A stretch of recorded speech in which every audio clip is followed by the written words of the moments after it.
Hey everyone! Today we're going to dive into the story of Thomas Jefferson, a man who helped build America not with swords and cannons, but with something way more powerful, his words. So let me just kick things off with a question for you. What do you think is actually more powerful than a huge army with all its soldiers and all its weapons? The answer? It's an idea. Think about it. An idea can spark in someone's mind, travel around the world in a flash, and inspire millions of people. And we're about to talk about a man who really understood that power. And that man is, of course, Thomas Jefferson. Now, a lot of people know he was the third president of the United States, but his real superpower wasn't his job title. It was what was going on inside his head.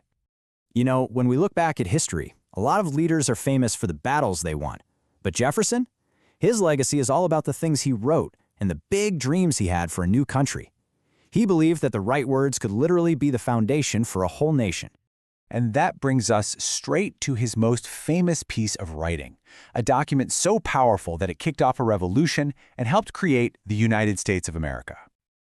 So, back in 1776, the Declaration of Independence was pretty much America's official breakup letter with Great Britain. Seriously, the colonies were just done being told what to do by a king an entire ocean away, and Jefferson was the guy picked to write down exactly why. And this line right here, wow. This is the most famous part of that whole letter. At the time, this was a totally radical idea. In a world full of kings and queens who told everyone what to do, the idea that every single person was born with the same rights, that was revolutionary. So this one piece of paper had like 3 massive jobs to do.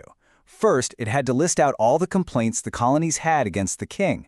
Second, it had to clearly state what this new country was all about. Ideas like liberty and fairness. And finally, it had to get 13 very different colonies to all agree and get on board.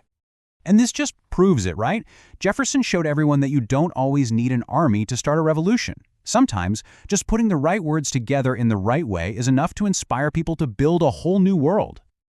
But Jefferson's big ideas weren't just about words on a page.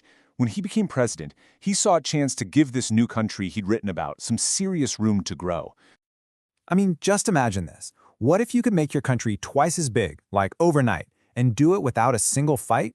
Well, that's pretty much exactly what Jefferson pulled off. Just look at the difference. It's incredible. Before 1803, the U.S. was all kind of squished up along the East Coast. But after, bam, it was this huge country that stretched all the way to the Rocky Mountains. It was like your family suddenly buying a giant empty field right next to your house. And you want to know the price tag for all that land? $15 million.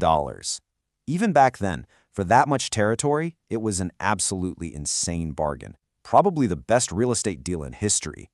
But here's the thing. This wasn't just a land grab, no way. It was a super smart move for the future. It gave the U.S. control of the super important Mississippi River for trade. It gave farmers tons of new land, and it made the whole country safer. It basically unlocked America's future. Okay, now whenever we talk about people from history, it's really important that we look at the whole picture, the good and the bad.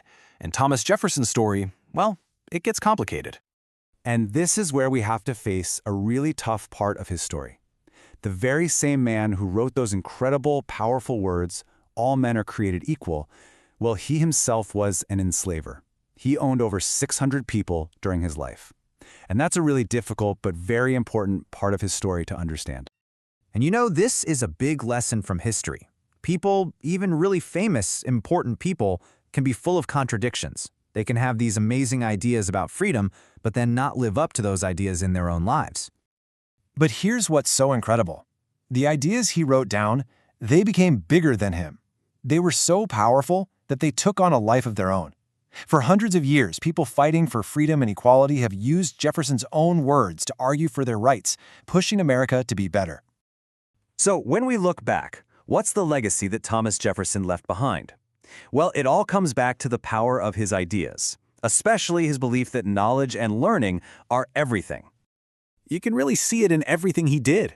He used his words to define what America stands for, he used his vision to double the country's size, and he was a huge champion for education. He even designed a whole university because he believed that knowledge was the key to keeping a country strong and free. Yeah, this was a huge deal for him. Jefferson was absolutely convinced that a country run by the people could only work if those people were educated enough to make good decisions. For him, libraries and schools were just as important as any government building.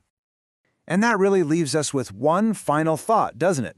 Thomas Jefferson's life is proof that one person with one big idea can actually change the world.